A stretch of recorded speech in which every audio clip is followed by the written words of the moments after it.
السلام علیکم ورحمۃ اللہ وبرکاتہ نحمدہ ونصلی علی رسولہ الکریم اما بعد فاعوذ باللہ السمیع العلیم من الشیطان الرجیم من حمزہ ونفخہ ونفثہ بسم اللہ الرحمن الرحیم 29واں پارہ سورۃ الملک مکی صورت ہے، 2 رکوع اور 30 آیات ہیں۔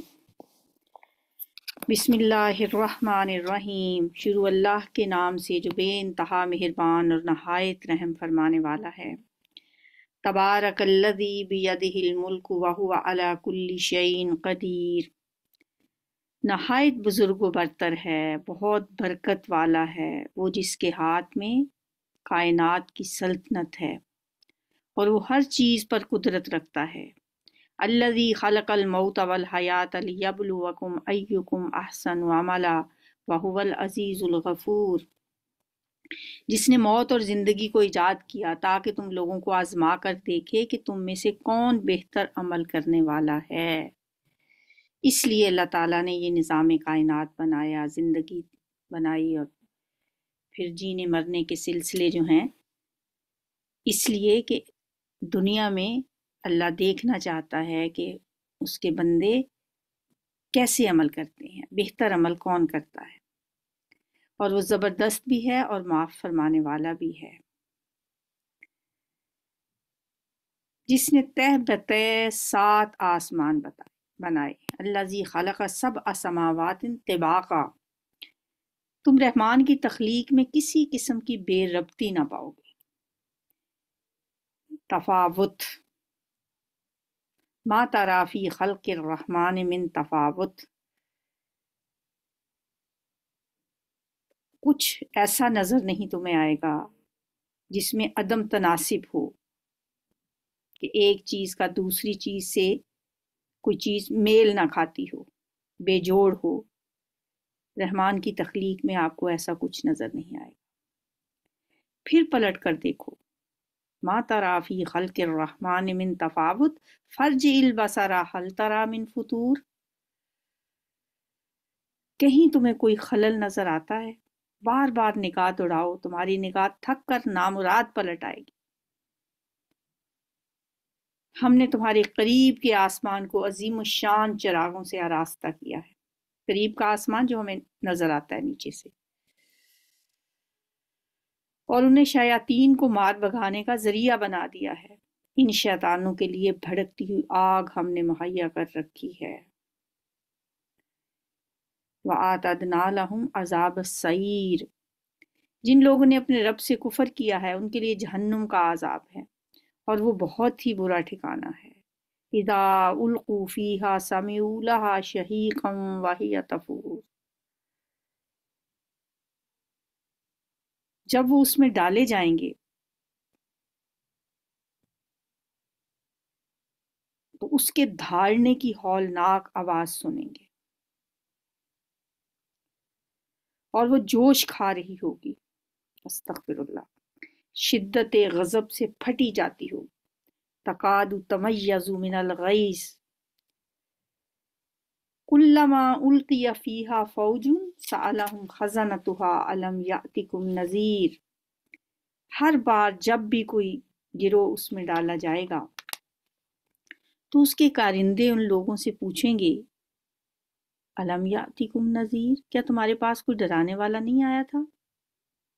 قالوا بلا قد جاءنا نذیر فکذبنا وقلنا ما نزل اللہ من شیء، وہ جواب دیں گے، ہاں ڈرانے والا ہمارے پاس آیا تھا مگر ہم نے اسے جھٹلا دیا اور کہا اللہ نے کچھ بھی نازل نہیں کیا ہے، تم بڑی گمراہی میں پڑے ہوئے ہو۔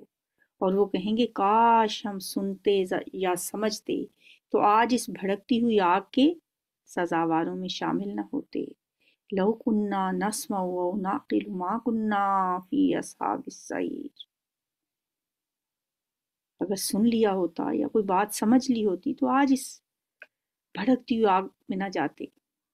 اس طرح وہ اپنے قصور کا خود اعتراف کر لیں گے، لعنت ہے ان دوزخیوں پر۔ فاعترفوا بذنبہم فسحقا لاصحاب السعیر، جو لوگ بے دیکھے اپنے رب سے ڈرتے ہیں یقیناً ان کے لیے مغفرت اور بڑا اجر ہے۔ تم خواہ چپکے سے بات کرو یا اونچی آواز سے، اللہ کے لیے برابر ہے، وہ تو دلوں کا حال تک جانتا ہے۔ الا یعلم من خلق وہو اللطیف الخبیر، کیا وہی نہ جانے گا جس نے پیدا کیا ہے، حالانکہ وہ باریک بین اور باخبر ہے۔ وہی تو ہے جس نے تمہارے لیے زمین کو ہموار کر رکھا ہے، چلو اس کی چھاتی پر اور کھاؤ اللہ کا دیا ہوا رزق، اسی کے حضور تمہیں دوبارہ زندہ ہو کر جانا ہے۔ کیا تم اس سے بے خوف ہو کہ وہ جو آسمان میں ہے تمہیں زمین میں دھنسا دے اور یکا یک یہ زمین جھٹکے کھانے لگے؟ کیا تم اس سے بے خوف ہو کہ وہ جو آسمان میں ہے تم پر پتھراؤ کرنے والی ہوا بھیج دے؟ پھر تمہیں معلوم ہو جائے گا کہ میری تنبیہ کیسی ہوتی ہے۔ ان سے پہلے گزرے ہوئے لوگ جھٹلا چکے ہیں، پھر دیکھ لو کہ میری گرفت کیسی سخت تھی۔ وَلَقَدْ كَذَّبَ الَّذِينَ مِن قَبْلِهِمْ فَكَيْفَ كَانَ نَكِيرِ۔ کیا یہ لوگ اپنے اوپر اڑنے والے پرندوں کو پر پھیلائے اور سکیڑتے نہیں دیکھتے؟ رحمان کے سوا کوئی نہیں جو انہیں تھامے ہوئے ہو، وہی ہر چیز کا نگہبان ہے۔ بتاؤ آخر وہ کون سا لشکر تمہارے پاس ہے جو رحمان کے مقابلے میں تمہاری مدد کر سکتا ہے؟ حقیقت یہ ہے کہ یہ منکرین دھوکے میں پڑے ہوئے ہیں۔ یا پھر بتاؤ کون ہے جو تمہیں رزق دے سکتا ہے اگر رحمان اپنا رزق روک لے؟ امن ھذا الذی یرزقکم ان امسک رزقہ بل لجوا فی عتو و نفور۔ دراصل یہ لوگ سرکشی اور حق سے گریز پر اڑے ہوئے ہیں۔ بھلا سوچو، جو شخص اوندھے منہ چل رہا ہو وہ زیادہ صحیح راہ پانے والا ہے یا وہ جو سر اٹھائے سیدھا ایک ہموار سڑک پر چل رہا ہو؟ ان سے کہو اللہ ہی ہے جس نے تمہیں پیدا کیا، تو سننے اور دیکھنے کی طاقتیں دیں اور سوچنے سمجھنے والے دل دیے، مگر تم کم ہی شکر ادا کرتے ہو۔ یعنی اللہ نے تو علم و عقل اور سماعت و بینائی کی یہ نعمتیں تمہیں اس لیے دی تھی کہ تم حق کو پہچانو۔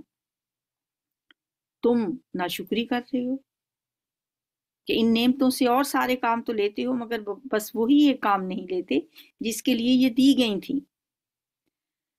ان سے کہو اللہ ہی ہے جس نے تمہیں زمین میں پھیلایا ہے اور اسی کی طرف تم سمیٹے جاؤ گے۔ یہ کہتے ہیں اگر تم سچے ہو تو بتاؤ یہ وعدہ کب پورا ہوگا؟ کہو اس کا علم تو اللہ کے پاس ہے، میں تو بس صاف صاف خبردار کر دینے والا ہوں۔ پھر جب یہ اس چیز کو قریب دیکھ لیں گے تو ان سب لوگوں کے چہرے بگڑ جائیں گے۔ سیئت وجوہ الذین کفروا وقیل ھذا الذی کنتم بہ تدعون۔ ان سب لوگوں کے چہرے بگڑ جائیں گے جنہوں نے انکار کیا ہے، اور اس وقت ان سے کہا جائے گا کہ یہی ہے وہ چیز جس کے لیے تم تقاضے کر رہے تھے۔ ان سے کہو کبھی تم نے یہ بھی سوچا ہے کہ اللہ خواہ مجھے اور میرے ساتھیوں کو ہلاک کر دے یا ہم پر رحم کرے، کافروں کو دردناک عذاب سے کون بچا لے گا؟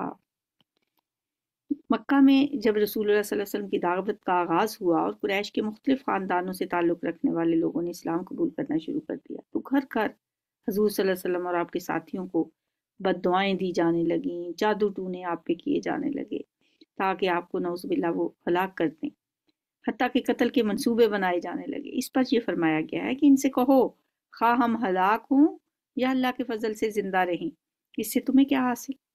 تم اپنی فکر کرو کہ اللہ کے عذاب سے تم کیسے بچو گے۔ ان سے کہو وہ بڑا رحیم ہے، اسی پر ہم ایمان لائے ہیں اور اسی پر ہمارا بھروسہ ہے۔ ان قریب تمہیں معلوم ہو جائے گا کہ سری گمراہی میں پڑا ہوا کون ہے۔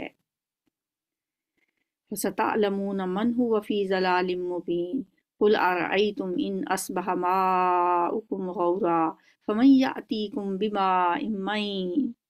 کبھی تم نے یہ بھی سوچا کہ اگر تمہارے کنوؤں کا پانی زمین میں اتر جائے تو کون ہے جو اس پانی کی بہتی ہوئی سوتیں تمہیں نکال کر لا دے؟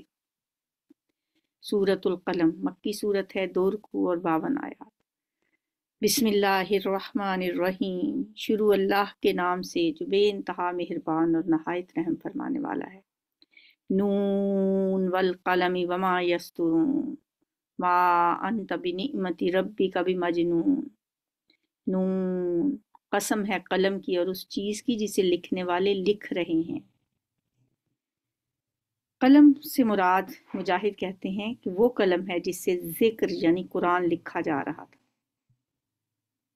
تو ظاہر ہے پھر جو چیز لکھی جا رہی تھی اس سے مراد قرآن مجید ہے۔ اس کی قسم کھا کے کیا بات کی گئی ہے کہ آپ اپنے رب کے فضل سے مجنون نہیں ہیں۔ نبی صلی اللہ علیہ وآلہ وسلم کو یہ خطاب دیا جاتا تھا کہ نعوذ باللہ آپ مجنون ہیں۔ اس بہتان کا جواب اللہ تعالیٰ دینا چاہتے کہ وہ آپ کو مجنون قرار دیتے تھے، اور یہ قرآن جو کاتبین وحی کے ہاتھوں لکھا جا رہا ہے یہ ان کے اس بہتان کی تردید کر رہا ہے کہ آپ اپنے رب کے فضل سے مجنون نہیں ہیں، اور یقیناً تمہارے لیے ایسا اجر ہے جس کا سلسلہ کبھی ختم ہونے والا نہیں ہے۔ یعنی آپ کے لیے اس بات پر بے حساب اور لازوال اجر ہے کہ آپ انسانیت کی ہدایت کے لیے جو کوششیں کر رہے ہیں ان کے جواب میں پھر آپ کو ایسی ایسی اذیت ناک باتیں سننی پڑ رہی ہیں، پھر بھی آپ اپنے اس فرض کو انجام دیے چلے جا رہے ہیں۔ اور بے شک آپ اخلاق کے عظیم مرتبے پر فائز ہیں۔ وَإِنَّكَ لَعَلَىٰ خُلُقٍ عَظِيمٍ، ان قریب تم بھی دیکھ لو گے اور وہ بھی دیکھ لیں گے کہ تم میں کون جنون میں مبتلا ہے۔ تمہارا رب ان لوگوں کو بھی خوب جانتا ہے جو اس کی راہ سے بھٹکے ہوئے ہیں، اور وہی ان کو بھی اچھی طرح جانتا ہے جو راہ راست پر ہیں۔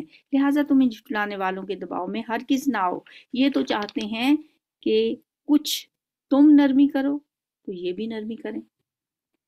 مطلب اس کا کیا ہے کہ کچھ آپ اسلام کی تبلیغ میں ڈھیلے پڑ جائیں تو یہ بھی آپ کی مخالفت میں کچھ نرمی اختیار کر لیں گے، یا اس کا یہ مطلب ہے کہ آپ بھی گمراہیوں کی رعایت کر کے اپنے دین میں کچھ ترمیم کرنے پہ آمادہ ہو جائیں تو یہ بھی آپ کے ساتھ مصالحت کر لیں گے۔ ہرگز نہ دبو کسی ایسے شخص سے جو بہت قسمیں کھانے والا بے وقت آدمی ہے، تانے دینے والا، چگلیاں کھاتا پھرتا ہے، بھلائی سے روکتا ہے، ظلم و زیادتی میں حد سے گزر جانے والا ہے، سخت بد اعمال ہے، جفاکار ہے، اور ان سب عیوب کے ساتھ بد اصل ہے، اس بنا کے پہ کہ وہ بہت مال اور اولاد رکھتا ہے۔ جب ہماری آیات اس کو سنائی جاتی ہیں تو کہتا ہے اساطیر الاولین، یہ تو اگلے وقتوں کے افسانے ہیں، ان قریب ہم اس کی سونڈ پر داغ لگائیں گے، اس کی ناک پر سنسمہ علی الخرطوم،